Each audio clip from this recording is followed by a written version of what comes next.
आज हम लोग डिस्कस करने वाले हैं class 10 math chapter 4 quadratic equation exercise 4.2 introduction. इससे पहले हम लोगों ने क्वाड्रेटिक इक्वेशन में एक्सरसाइज 4.1 में क्या सीखे, एक्सरसाइज 4.1 में सीखे क्या कि कौन सा इक्वेशन क्वाड्रेटिक इक्वेशन होता है। उसके बाद हम लोगों ने सीखा कुछ सिचुएशन दिया हुआ रहता है, बेसिकली उसको वर्ड प्रॉब्लम बोलते हैं ना। वर्ड प्रॉब्लम को कैसे हम लोग क्वाड्रेटिक इक्वेशन में लिखते हैं। इस वीडियो में बेसिकली हम लोग डिस्कस करने वाले हैं जो भी क्वाड्रेटिक इक्वेशन था उसका सॉल्यूशन, बेसिकली क्वाड्रेटिक इक्वेशन को सोल्व कैसे करते हैं। बेसिकली हमको पहले जो पढ़ना था क्वाड्रेटिक इक्वेशन, अभी आपके सिलेबस में नहीं है। हम लोग पहले पढ़ते थे तीन तरीका पढ़ते थे, तीन मेथड पढ़ते थे क्वाड्रेटिक इक्वेशन को सोल्व करने के लिए। पहला क्या था जो अभी हम पढ़ेंगे, फैक्टराइजेशन मेथड, जिसको हम splitting the middle term method भी कहते हैं। दूसरा हम लोग पढ़ते थे श्रीधराचार्य फॉर्मूला, उसका भी यूज होगा, थोड़ा सा यूज होगा, लेकिन हम उस फॉर्मूला पर क्वेश्चंस नहीं करेंगे क्योंकि हमारे सिलेबस में नहीं है। फिर तीसरा हम लोग पढ़े थे क्या, परफेक्ट स्क्वायर बनाकर हम लोग किसी भी क्वाड्रेटिक इक्वेशन को किस तरह से सोल्व करते हैं। तीन तरीका से बेसिकली हमारे पास तीन मेथड था जिससे हम लोग सोल्व करते थे क्वाड्रेटिक इक्वेशन को। लेकिन जो आपके सिलेबस में जो 25-26 के लिए जो आपके सिलेबस में वो सिर्फ और सिर्फ एक ही तरीका, एक ही मेथड है, जो क्या है, फैक्टराइजेशन मेथड है। तो हम लोग देखते हैं क्या कि किसी भी क्वाड्रेटिक इक्वेशन को फैक्टराइजेशन मेथड से कैसे सोल्व करते हैं। सबसे पहले तो हम लोग जानते हैं क्या क्वाड्रेटिक इक्वेशन का सॉल्यूशन क्या होता है। बेसिकली सॉल्यूशन क्या होता है, देखिए इससे पहले हम लोगों को पता है कि सॉल्यूशन क्या होता है। बेसिकली हम लोग एक एग्जांपल लेते हैं, क्वाड्रेटिक इक्वेशन नहीं लेते हैं, सिर्फ एक इक्वेशन ले लेते हैं। मान लीजिए क्या, x + 1 = 0। क्या ये एक इक्वेशन है ना? क्यों? क्योंकि यहाँ इक्वल का साइन है, ठीक है, इसमें LHS और RHS है। देखिए इस इक्वेशन का सॉल्यूशन क्या होगा, तो आप क्या बोलिएगा, x का वो वैल्यू, क्या बोलिएगा, value of x which satisfy the given equation. देखिए फिर से बोलते हैं, इस इक्वेशन का सॉल्यूशन क्या होगा। बेसिकली इक्वेशन का सॉल्यूशन का मतलब होता है जो भी उस इक्वेशन में वेरिएबल है उसका वैल्यू ही क्या होता है, इक्वेशन का सॉल्यूशन होता है। ये आपको याद रखना है। अब हम लोग देखेंगे क्या इस इक्वेशन का सॉल्यूशन क्या होगा। हम लोग बोलेंगे क्या, देखिए वैल्यू ऑफ x, यहाँ वेरिएबल भी लिख सकते हैं, variable value of x which satisfy the given equation. मतलब सेटिस्फाई का मतलब क्या होता है, जिसे देखिए रखिए x का वैल्यू 1 रखिए, तो क्या होगा 1 + 1 = 2। देखिए सेटिस्फाई का मतलब क्या होता है, क्या आ गया, 1 रखने पर 2 आया। क्या, कौन सा साइड है, LHS साइड, LHS साइड 2 आया, लेकिन RHS साइड 0 है। क्या LHS RHS इक्वल है, वो आया नहीं आया, तो इसलिए हम लोग क्या कर देंगे, x = 1 जो है इस इक्वेशन का सॉल्यूशन नहीं है। बेसिकली ये x = 1 जो है वो सेटिस्फाई नहीं किया इस इक्वेशन को। क्यों? क्योंकि LHS और RHS नहीं इक्वल आया। तो आप लोग समझ गए क्या, सेटिस्फाई का मतलब क्या होता है, जिसमें LHS और RHS दोनों क्या आ जाए, इक्वल आ जाए। अब हम लोग देखते हैं x = 2, तो 2 रखिए x के जगह पे, 2 + 1 क्या होगा 3, LHS साइड रख रहे हैं, LHS 3, LHS साइड 3 है, RHS साइड 0 है। क्या 3 और 0 इक्वल है, नहीं है, तो हम लोग क्या बोलेंगे, x = 2 भी इसका सॉल्यूशन नहीं है, जिस तरह से x = 1 नहीं था। अब हम लोग रखते हैं x का वैल्यू -1, तो x के जगह पे -1 रखिए, -1 + 1, कौन सा साइड हम लोग लिख रहे हैं, LHS साइड। -1 + 1 क्या होता है, 0। देखिए 0 आ गया LHS साइड, और RHS साइड भी क्या था, 0 था। मतलब जब LHS और RHS दोनों इक्वल आ जाए, क्या बोल रहे हैं, जब LHS और RHS दोनों इक्वल आ जाए तो हम लोग क्या कहेंगे, वो वैल्यू ऑफ x क्या कर लिया, इस इक्वेशन जो गिवन इक्वेशन है उसको सेटिस्फाई कर लिया। तो हम लोग बोल देंगे hence x = -1 is the solution of x + 1 = 0। आप लोग समझ गए सॉल्यूशन क्या होता है। सॉल्यूशन हम उसको बोलते हैं जो भी वेरिएबल रहता है इक्वेशन में उसका वैल्यू जो क्या कर ले, इक्वेशन को सेटिस्फाई कर दे। मतलब इक्वेशन को सेटिस्फाई करने का मतलब जो LHS और RHS इक्वल आ जाए, जिस वैल्यू पर, जो वैल्यू होगा वेरिएबल का जिस पर LHS RHS इक्वल आ गया, उसको हम बोल देंगे वो वैल्यू जो है सॉल्यूशन है। जिसे x = -1 पर क्या आया, LHS और RHS इक्वल आ गया, तो हम लोग क्या बोल देंगे, x = -1 is the solution of given equation x + 1 = 0। तो आप लोग समझ गए होंगे क्या सॉल्यूशन क्या होता। अब हम लोग देखते हैं किसके बारे में बात करेंगे, क्वाड्रेटिक इक्वेशन के बारे में। देखिए कोई भी इक्वेशन है, जिसे इस इक्वेशन को लिए सॉल्यूशन समझ गए, LHS RHS इक्वल आ गया, तो हम लोग क्या, जिस तरह से हम लोग इस इक्वेशन के बारे में बात किए उसी तरह से हम लोग क्वाड्रेटिक इक्वेशन के बारे में भी बात करेंगे। जिससे देखिए कोई एक क्वाड्रेटिक इक्वेशन मान लेते हैं, ax² plus bx plus c is equal to 0, एक क्वाड्रेटिक इक्वेशन है। हम बोल रहे हैं क्या, x is equal to alpha, क्या अल्फा कोई एक रियल नंबर है, x equal to alpha is the, हम बोल रहे हैं क्या, सॉल्यूशन बोल लीजिए या फिर रूट्स बोल लीजिए, दोनों सेम ही चीज होता है। सॉल्यूशन और roots of ax² plus bx plus c is equal to 0। हम क्या बोले, x equal to alpha is the solution या फिर रूट, दोनों एक ही चीज है, of ax² plus bx plus c equal to 0। अब कोई बोल दे क्या, वेरिएबल का वैल्यू दे दे और वो बोल दे क्या ये सॉल्यूशन, तो हम लोग क्या कहेंगे, जहाँ जहाँ x है वहाँ वहाँ क्या रखेंगे, अल्फा रखेंगे। तो x के जगह पे अल्फा रखेंगे तो alpha square plus b x के जगह पे अल्फा रखेंगे तो alpha plus c is equal to 0।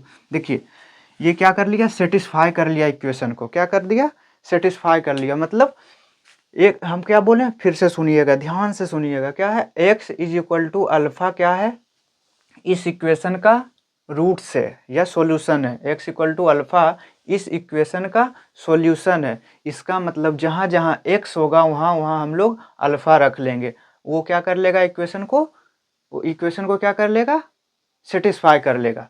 जिससे देखिए कोई एक एग्जांपल, आप लोग समझ गए सॉल्यूशन क्या होता है, x इक्वल टू अल्फा समझ गए, क्या कर ले, जो LHS और RHS इक्वल आ जाए। तो जैसे एक एग्जांपल लेते हैं, x² minus 4x is equal to 0, समझ गए। देखिए एक एक इक्वेशन लिए क्या, x² minus 4x plus 4 is equal to 0। अब देखिए x के जगह पे हम लोग क्या रखते हैं, 1 रखते हैं, x के जगह पे 1 रखेंगे तो क्या होगा, 1 का स्क्वायर 1 माइनस 4 इंटू 1 4 प्लस 4 क्या आ गया, 4 प्लस, देखिए माइनस 4 प्लस 4 कैंसिल, क्या आ गया 1। देखिए क्या था, RHS साइड 0 था, LHS साइड क्या आया 1, तो क्या x इक्वल टू 1 इसका सोल्यूशन होगा, नहीं होगा। अब x इज इक्वल टू 2 रखते हैं, देखते हैं 2 का square 4 minus 4 multiply by 2 8 plus 4 4 plus 4 8 8 minus 8 क्या आ गया 0। देखिए LHS साइड 0 आ गया, RHS साइड भी क्या था 0 था, हम लोग क्या बोल देंगे, LHS और RHS क्या आ गया, LHS और RHS क्या आ गया, इक्वल आ गया। तो हम लोग क्या बोल देंगे, hence x is equal to 2 is the roots या फिर solution of given equation x² minus 4x plus 4 is equal to 0। देखिए हम लोग तो अभी तक क्या देख रहे थे, हम लोग अभी तक देख रहे थे क्या, कोई एक वैल्यू मान ले रहे थे, basically hit and trial method से कर रहे थे ना, हम लोग एक अंदाज़ा लगा रहे थे, क्या वैल्यू पुट करके रख रहे हैं, कभी 1 रख रहे थे, कभी इसमें देखिए 1 रखें नहीं आया LHS RHS, फिर 2 रखें नहीं आया LHS RHS, लेकिन -1 रखें तो ये LHS RHS आ गया। उसी तरह से हम एक क्वाड्रेटिक इक्वेशन का एग्जाम्पल लेंगे, जिसमें क्या था, x इक्वल टू 1 रखें तो LHS RHS नहीं आया, x इक्वल टू 2 रखें तो LHS और RHS आ गया। इसका मतलब हम हिट एंड ट्रायल मेथड से सोल्व कर रहे थे। बेसिकली हर बार हम लोग कुछ वैल्यू पुट करके, कोई नंबर पुट करके देख रहे थे क्या LHS और RHS इक्वल आया या नहीं आया। इस तरह से तो हम लोग वैल्यू पुट नहीं कर सकते हैं, हम अपना सॉल्यूशन निकालेंगे तो हर बार थोड़ी इतना वैल्यू पुट कर जैसे 0 1 2 3 4 बहुत सारे नंबर्स हैं, तो हर वैल्यू तो पुट नहीं कर सकते। इसलिए हमको ये ना करना पड़े, हमें हर एक वैल्यू को पुट ना करना पड़े, इसके लिए हमारे पास एक फैक्टराइजेशन मेथड है। क्या है, फैक्टराइजेशन मेथड है, जिससे हम लोग क्वाड्रेटिक इक्वेशन को क्या करेंगे, सोल्व करेंगे। देखिए क्वाड्रेटिक इक्वेशन को किस तरह से हम लोग सोल्व करेंगे, एक और लिख लीजिए, जिसे देखिए स्टार लगा के आप लोग लिख लीजिए क्या, देखिए at most 2 roots of a quadratic equation, ये आप लिख लीजिएगा। क्या ज़्यादा से ज़्यादा कोई भी एक क्वाड्रेटिक इक्वेशन का 2 रूट्स होगा, इससे ज़्यादा रूट्स नहीं होगा। बेसिकली 2 सॉल्यूशन होगा या फिर 2 रूट्स होगा, इससे ज़्यादा कभी भी नहीं हो सकता। क्यों नहीं होगा? क्योंकि क्वाड्रेटिक इक्वेशन का डिग्री क्या है? 2। तो हम लोग जानते हैं, पोलिनोमियल में भी पढ़े थे, जिसका जितना डिग्री होता है एटमोस्ट उतना सॉल्यूशन होता है। उससे उससे कम होगा लेकिन ज़्यादा नहीं होगा। बेसिकली 2 रूट्स तो हर हाल में क्वाड्रेटिक इक्वेशन का होगा, लेकिन आप रियल रूट्स की बात करेंगे तो शायद 1 रूट्स भी हो जाए या फिर कोई रूट्स भी ना हो जाए रियल रूट्स में, लेकिन 2 रूट्स एग्जिस्ट करेगा। वो दोनों रूट्स इमेजिनरी भी हो सकता है, वो हम लोग बात करेंगे कब। इमेजिनरी का मतलब रियल रूट्स नहीं होगा, वो हम लोग अगला चैप्टर में जब नेचर ऑफ रूट्स बात करेंगे वहाँ पे हम लोग डिस्कस करेंगे। तो हम लोगों ने क्या देखा कि कोई भी इक्वेशन का रूट्स, किसी भी इक्वेशन का कोई नंबर एक सॉल्यूशन होता है तो वो इक्वेशन को क्या करता है? सेटिस्फाई करता है, मतलब LHS और RHS इक्वल देता है। दूसरा हम लोग क्या देखें, किसी भी क्वाड्रेटिक इक्वेशन का एटमोस्ट 2 रूट्स होंगे। आइए देखिए कुछ एग्जाम्पल हम लोग लेते हैं। पहला एग्जाम्पल आप लोग बताइए हमें क्या लिखा हुआ है, देखिएगा। So that x is equal to 3 is the solution of quadratic equation 2x square minus 5x minus 3 is equal to 0। हमें ये शो करना है क्या कि इस इक्वेशन का ये सॉल्यूशन है या नहीं। तो हम शो करने के लिए क्या करेंगे, ये क्या कर लेंगे, put x is equal to 3 in quadratic equation क्या 2x square minus 5x minus 3 is equal to 0। यही है ना, 2x स्क्वायर माइनस 5x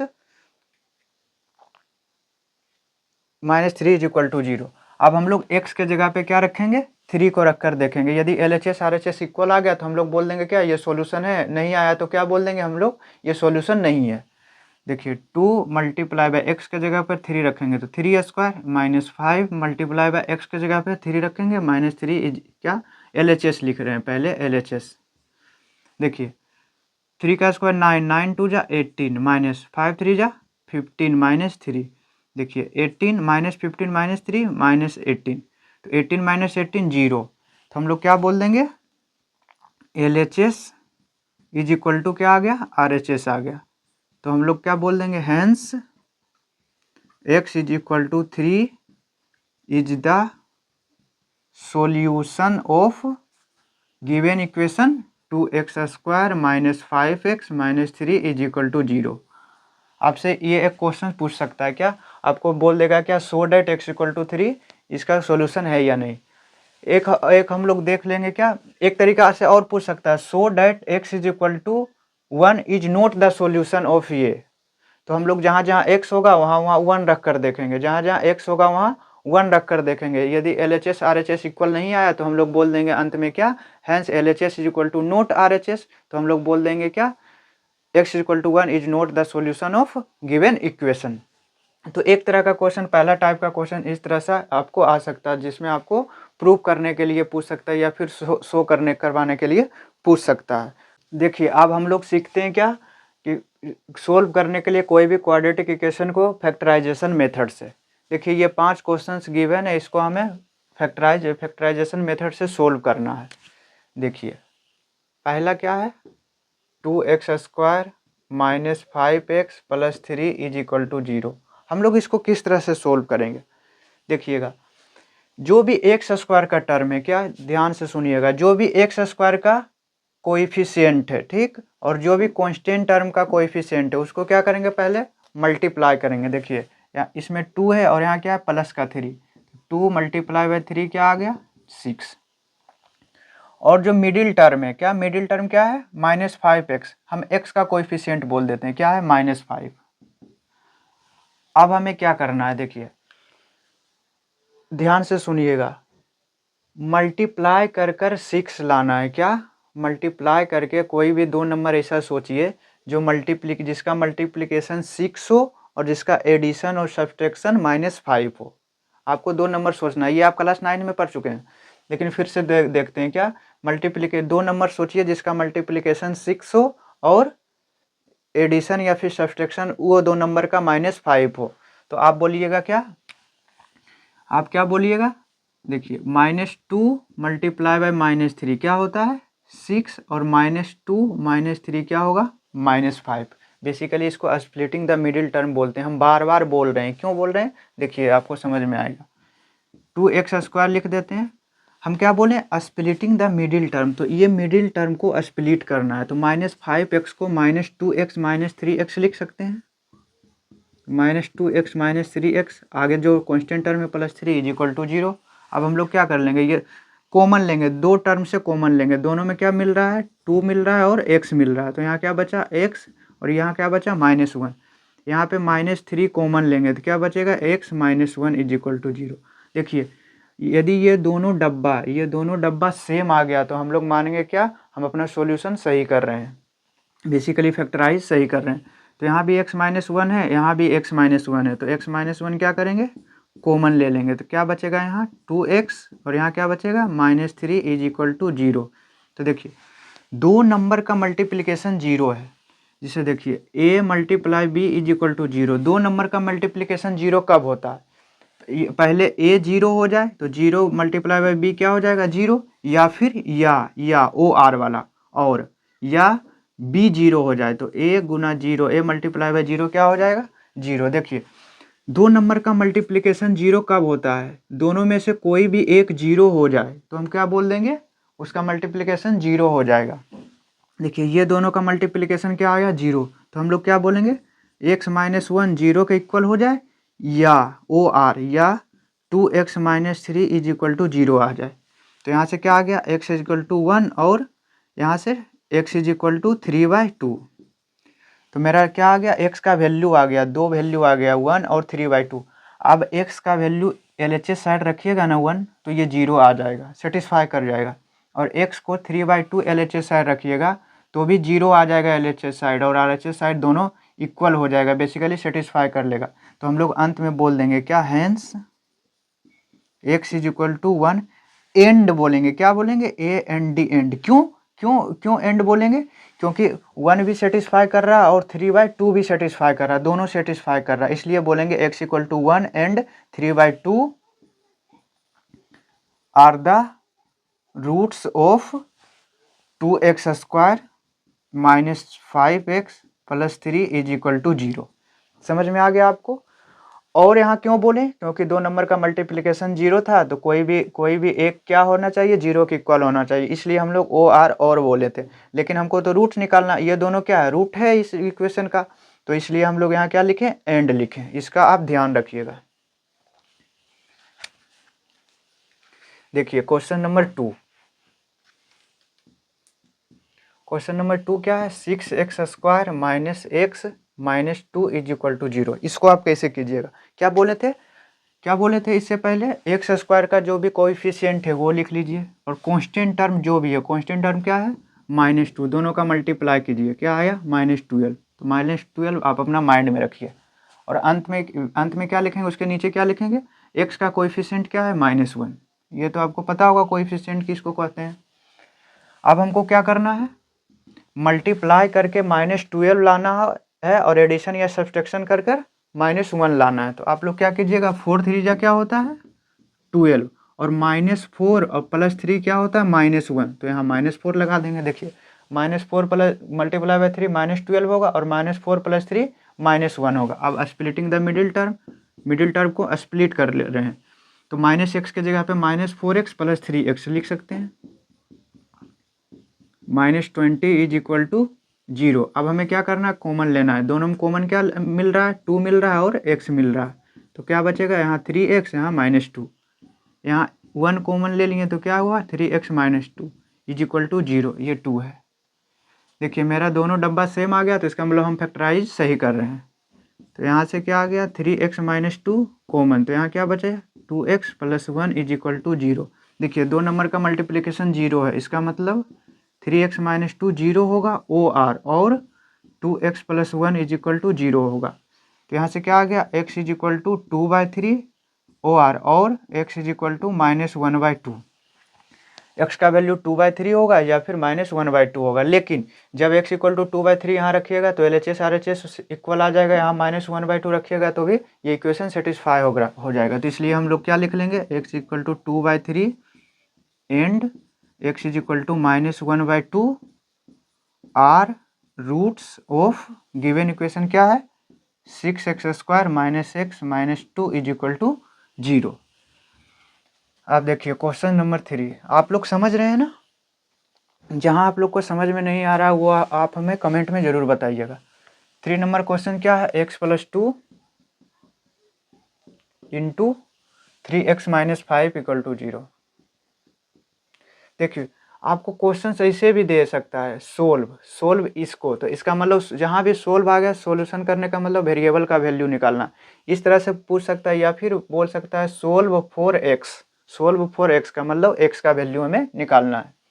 पहले हम लोग सिंप्लीफाई करते हैं। x से ये दोनों में मल्टीप्लाई करेंगे, क्या होगा 3x² - 5x प्लस 2 से ये दोनों में मल्टीप्लाई करेंगे, ये तो आप जानते होंगे मल्टीप्लीकेशन। क्या आया 3x² - 5x plus 6x x - 10 = 0। अब हमको क्या करना है फैक्टराइजेशन, तो 3 × -10 क्या होता है -30 और इसका x का कोएफिशिएंट क्या है 1। अब यहाँ से बोल सकते हैं 6 - 5 क्या होता है 1 और 6 × -5 क्या होता है -30। देखिए ये हमारे माइंड में क्यों आ रहा है, क्योंकि हम बहुत ज़्यादा प्रैक्टिस किए हुए हैं। इसलिए आप भी प्रैक्टिस कीजिएगा, 50 क्वेश्चन 100 क्वेश्चन आप लोग प्रैक्टिस कीजिएगा तो भी आपके माइंड में आना शुरू हो जाएगा। अब हम लोग क्या लिखेंगे 3x² x के जगह पे क्या लिखेंगे प्लस 6x - 5x - 10 = 0। अब यहाँ से क्या कॉमन मिल रहा है, क्या दिखाई पड़ रहा है, दोनों में सेम चीज़ 3x दिखाई पड़ रहा है। तो यहाँ क्या बचेगा x, यहाँ 2, यहाँ -5 कॉमन लिए तो x + 2 = 0। देखिए दोनों में डब्बा सेम आया ना, तो हम सही कर रहे हैं। तो x + 2 कॉमन ले लिए तो 3x - 5 = 0। तो x प्लस 2 नंबर का मल्टीप्लिकेशन 0 कब होगा, जब दोनों में से कोई भी एक क्या हो जाए 0 के इक्वल हो जाए। तो x का वैल्यू क्या आया यहाँ से -2 और x का वैल्यू यहाँ से क्या आया 5/3। तो हम लोग बोल क्या देंगे x = -2 एंड x = क्या है सिर्फ 5/3 है। 5/3 is the roots of given equation क्या है x + 2 × 3x - 5 = 0। अब हम लोग क्वेश्चन नंबर 4 देखते हैं। देखिएगा क्वेश्चन नंबर 4 क्या है 5x² - 8x = 0। 5x² - 8x = 0। देखिए इसको, ये भी क्वाड्रेटिक इक्वेशन, इसको आप सोल्व कैसे कीजिएगा। आपके मन में आएगा क्या 5x² माइनस को एक साइड ये साइड लेकर जा रहे हैं 8x और यहाँ से 1x को 1x क्या कर रहे हैं कैंसिल कर रहे हैं और x = क्या आ गया 8/5। ये भी ये बहुत सारे स्टूडेंट ये करते हैं, लेकिन ऐसे करना नहीं है। देखिए तो कैसे सोल्व करेंगे, दोनों में क्या कॉमन आ रहा है x कॉमन आ रहा है, तो x लिख लेते हैं और यहाँ क्या बचा 5x - 8 = 0।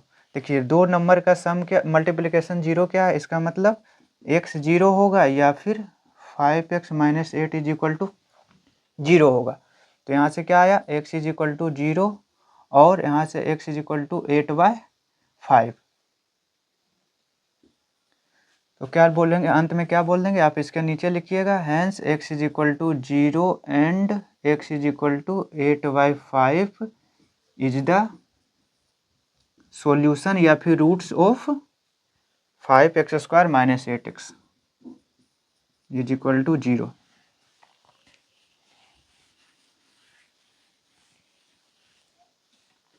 देखिए क्वेश्चन नंबर 5 हम लोग यहाँ सॉल्व कर देते हैं।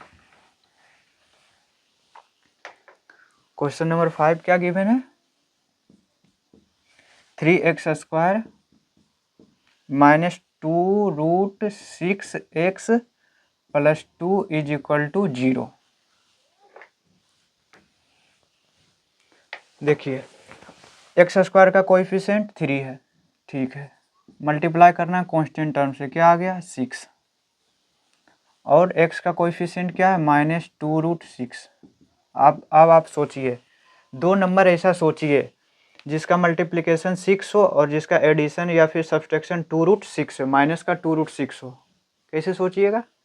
देखिए 6 को लिख सकते हैं √6 मल्टीप्लाई बाय √6 कर सकते हैं ना, इसको लिख सकते हैं -√6 -2√6 तो इसलिए हम लोग यहाँ भी माइनस और माइनस लगा देते हैं। देखिए माइनस माइनस प्लस हो जाएगा, ये √6 और minus minus √6 minus √6 minus 2√x minus 2√6।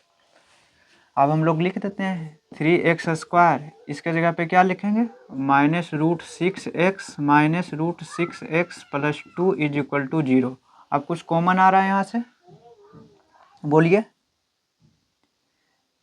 देखिए यहाँ से आप कॉमन क्या लीजिएगा, बेसिकली देखिए ना, ध्यान से देखिएगा। 3x² माइनस √6 को लिख सकते हैं √3 मल्टीप्लाई बाय √2x, हाँ या ना। फिर यहाँ √6 को लिख सकते हैं √3 multiply by √2 plus 2 is equal to 0, लिख सकते हैं ना। इस 3 को लिख सकते हैं √3 मल्टीप्लाई बाय √3, सोचिएगा, और आगे जैसा है वैसा लिख देते हैं।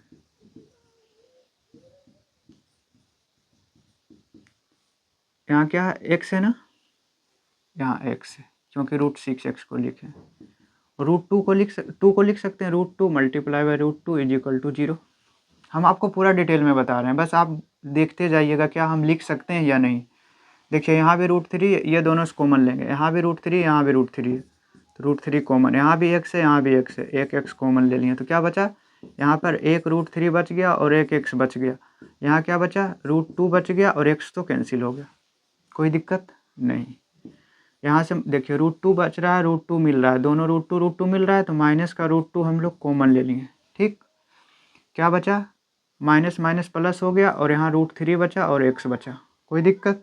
माइनस प्लस माइनस, √2 एक √2 खत्म, तो क्या बचा, एक √2 और बचा, कोई दिक्कत नहीं ना।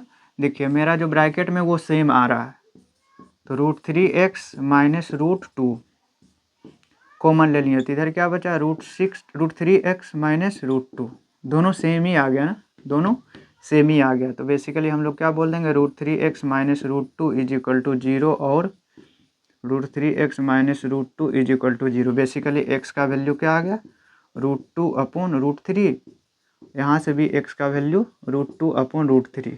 मतलब यहाँ से क्या हमको समझ में आया कि दो रूट तो आया क्वाड्रेटिक इक्वेशन का, लेकिन दोनों रूट्स क्या हुआ, सेम ही आ गया, क्या, √2 अपॉन √3 √2 अपॉन √3। तो क्या बोल देंगे, hence x is equal to, देखिए इसको लिख सकते हैं इस तरह से भी, √2 upon 3 is the root of given equation क्या है, 3x² minus 2√6x plus 2 is equal to 0। तो आपको समझ में आ गया होगा, ये उम्मीद करते हैं कि आपको समझ में आ गया होगा। तो बस आज के लिए इतना ही रखते हैं। आप लोग समझ गए क्या कि किसी भी क्वाड्रेटिक इक्वेशन को फैक्टराइजेशन मेथड से किस तरह हम लोग सोल्व करते हैं। देखिए यदि इसमें हम लोग इस तरह से किए, ठीक है, आप लोग के पहले हम लोग बताए थे ना, क्या बताए थे, आप लोग इस तरह से किए हुए होंगे, 5x² is equal to 8x, यही ना, 5x² equal to 8x, x से x कैंसिल कर लिए, तो x इज इक्वल टू क्या आ गया, 8/5। अब x से x कैंसिल क्यों किए, आप हमें इसका जवाब जरूर कमेंट में दीजिएगा। बाकी यदि आपको समझ में नहीं आएगा तो हम लोग इसको एक अलग वीडियो में, सेपरेट वीडियो में एक्सप्लेन कर देंगे। तो बस आज के लिए इतना ही रखते हैं। यदि कोई दिक्कत है, समझने में कोई परेशानी है, तो आप हमें कमेंट में ज़रूर बताइएगा। और हम बार बार बोल रहे हैं कि आप अभी का जो टाइम है आपका प्रीवियस ईयर क्वेश्चन का है, तो आप PYQ ज़रूर सोल्व कर रहे होंगे।